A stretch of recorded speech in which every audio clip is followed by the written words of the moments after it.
This happened about 3 years ago. I was 32 years old at the time, and I was recently divorced.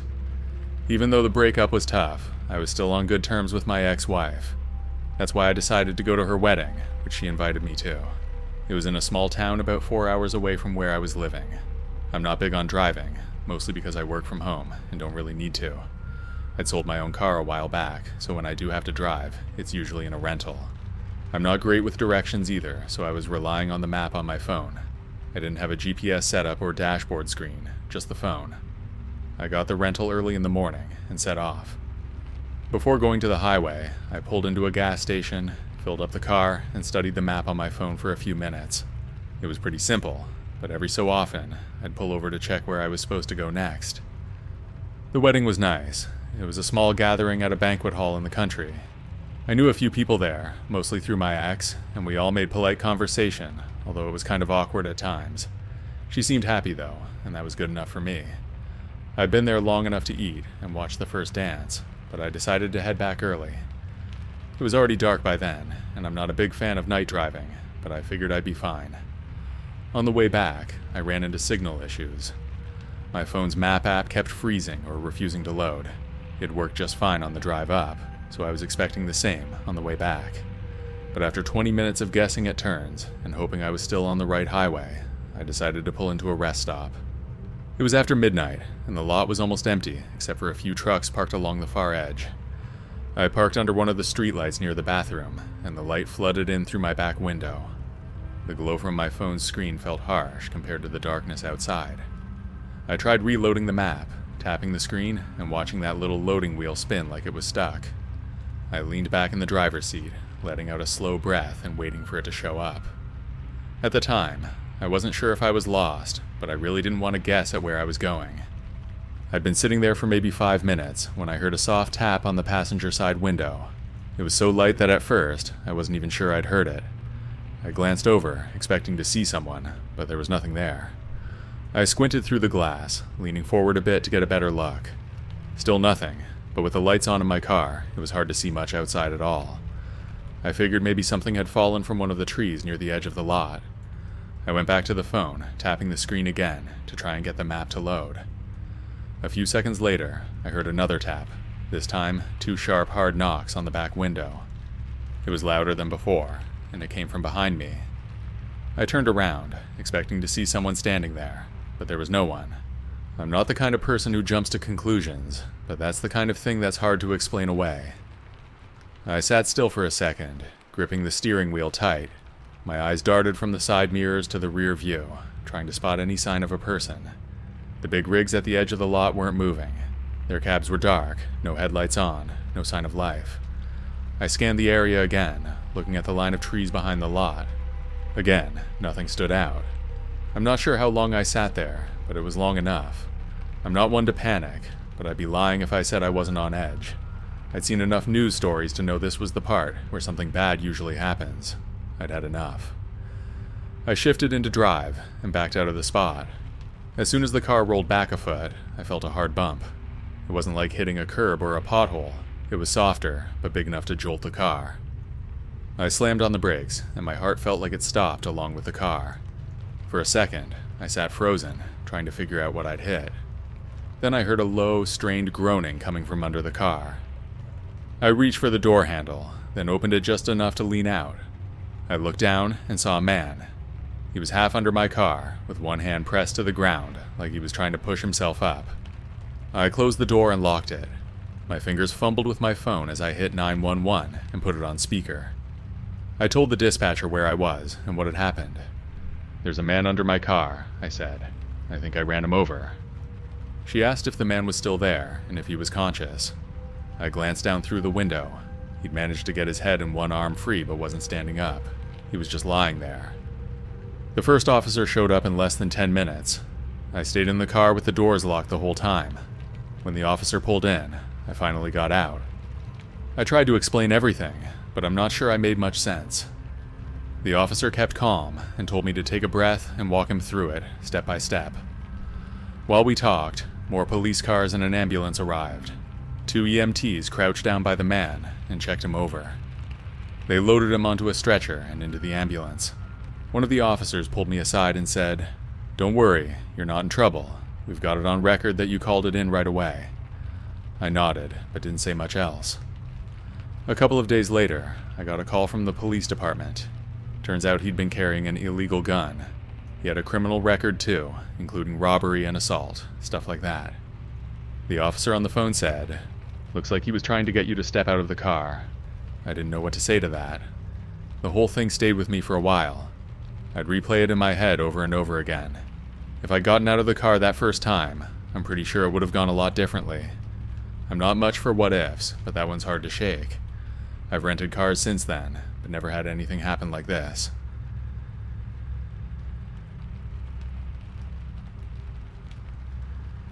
This happened in the late 90s when I was in my early 20s. This was before I went to college, and I was actually a high school dropout at the time. My parents had kicked me out, and I was working 2 full-time jobs just to get by. I was a cashier during the day, and I did nights as a security guard. I'd get sent to different locations depending on the shift, which was kind of inconvenient. One night, I had a long drive ahead of me to cover for someone. It was at a site I'd never been to before. It was about 1 a.m. on a Wednesday evening, so the roads were mostly empty. No surprise there. I'd driven a good stretch of highway without seeing another car. Then I noticed a pair of headlights behind me. They were far back at first, but kept getting closer. After a few minutes, they were right on my bumper, and I could tell that it was a pickup truck. The lights were way too bright. It was like they had their high beams on. I'd driven enough to know that's either someone being careless, or someone being rude. Either way, it was annoying. I switched lanes to let them pass, figuring that's all they wanted, but instead of going around me, they switched lanes too, staying right on my tail. I glanced in the rearview mirror, squinting at the glare. They backed off a little, but stayed locked on me. I've had drivers tailgate me before, but something about the way this guy moved lanes with me rubbed me the wrong way. I told myself they'd probably just pass me eventually, but minutes went by, and that didn't happen. I'd been on the road for about 30 minutes when it started to feel less like an annoyance and more like a problem. They weren't honking or anything, just following. I tried telling myself it was probably some teenager messing around, but that logic only works for so long. I thought about pulling over, but I'd seen enough shows to know that's a bad idea. I was getting irritated, and to be honest, a little scared. I'm not the kind to play games on the road, but this wasn't normal. I pressed the gas a little, thinking I'd put some distance between us, but the truck sped up too. The lights were so bright I had to tilt the rearview mirror to avoid being blinded. I moved back into the right lane, hoping they'd finally go around, but they stayed back there. I'm not proud of it, but I tapped my brakes lightly. Not hard enough to stop, just enough to flash the lights and maybe send a message. It's not something I usually do, but I'd had enough. They didn't back off though. If anything, they seemed to get closer. I glanced up again, squinting through the glare. I was trying to see if I could make out the driver's face, but I couldn't see anyone, just the outline of the truck's cab behind the lights. Then I saw an exit coming up and decided I'd take it. It wasn't part of my route, but I figured it'd be better than dealing with this driver. I turned on my blinker and took the exit. Not surprisingly, the truck followed.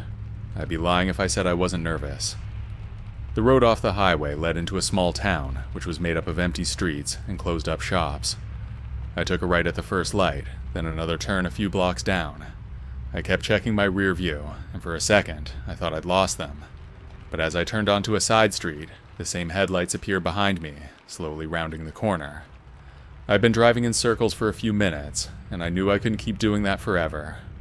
My phone was on the passenger seat, and I considered calling the police, but I didn't want to stop moving. Every turn I took, the truck followed, always at a steady distance. Then I decided to head toward a gas station I'd seen a couple of blocks back. It'd be lit up, and maybe there'd be people around. I pulled in and parked right by the front entrance. If they wanted to keep following me, they'd have to do it under the lights and on camera. The truck didn't pull into the lot. Instead, it slowed down as it drove past. I watched it roll by, eyes locked on it the whole time. For a second, I thought maybe they'd finally had enough. But then, just past the gas station's edge, it stopped.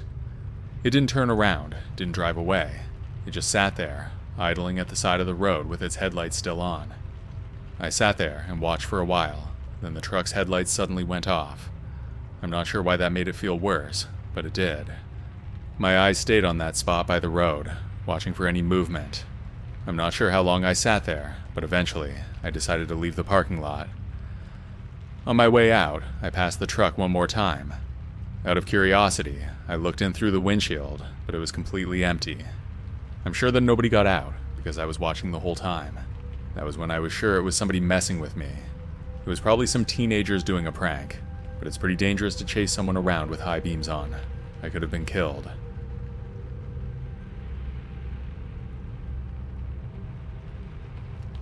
One of my best friends is Ryan, and he lived way out in the boonies when we were growing up. It was about a 45-minute drive from my parents' place, most of which was along a dirt road with no streetlights, just miles of woods on either side. Me and our friend Josh went to Ryan's house one night to hang out. We planned to stay over, but things didn't go as planned. The night started off fine, but after a while, Josh and Ryan started to argue. It started with small jabs and sarcastic remarks, but it built up until Ryan and Josh were screaming at each other. I'd seen them argue before, but this time it didn't blow over. Josh finally said he'd had enough and told me we should leave.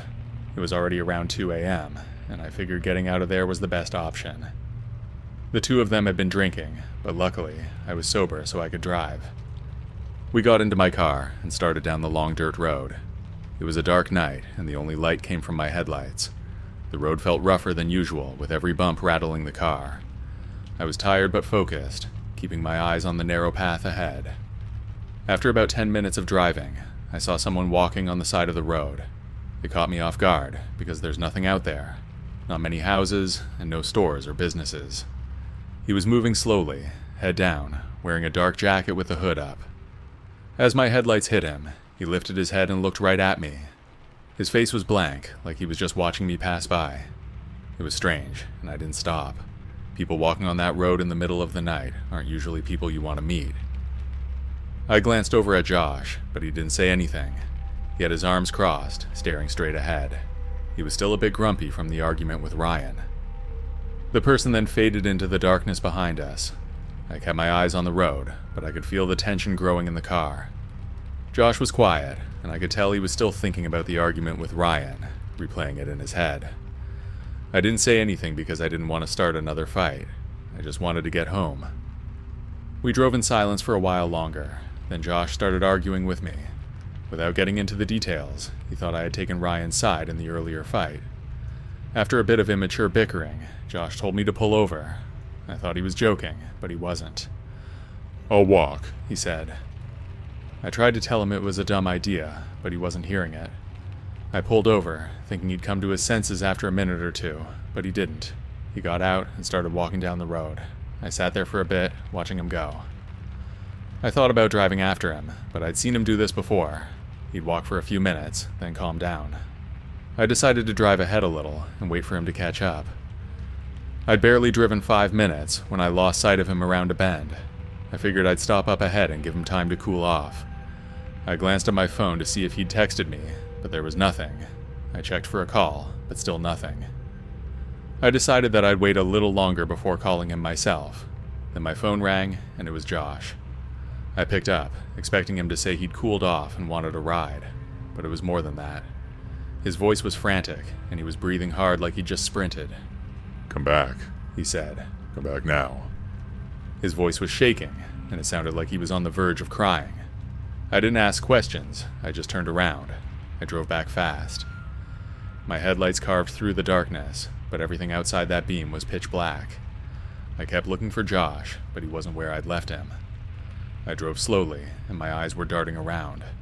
Then I spotted him up ahead, standing in the middle of the road. His jacket sleeve was torn, and he was holding one arm close to his side.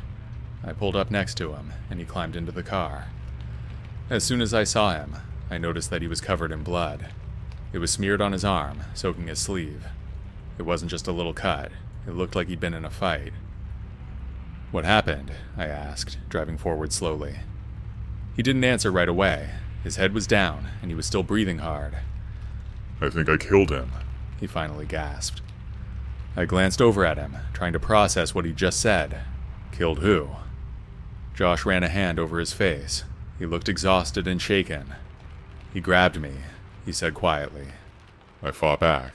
I picked up a rock and hit him. His voice cracked a little. I hit him a lot. I didn't know what to say. I kept driving, glancing at him every few seconds. Did he get up? I finally asked. I don't know. Josh said. He was staring out the window now, his eyes locked on the woods. We didn't go back. I drove straight to the nearest gas station and called the cops. Then we sat in the car, waiting for them to arrive. Josh didn't say much, and I didn't push him. He sat with his head down, staring at his hands, and I didn't know what else to do but wait. When the cops showed up, they talked to both of us. We told them about the guy on the road and how Josh had been attacked. They asked if we could show them where it happened, but we told them it was hard to know exactly where on that long dark road. They searched the area and came back with nothing. No signs of a fight, no blood, and no body. The cops told us they'd file a report and let us know if anything turned up, but nobody called. Days passed, then weeks, and nobody reported a missing person. The cops never contacted us again. Chances are that Josh hadn't hurt the guy as bad as he thought. He must have gotten away and never reported what happened. Either that, or there's a dead guy out there in the woods waiting to be discovered.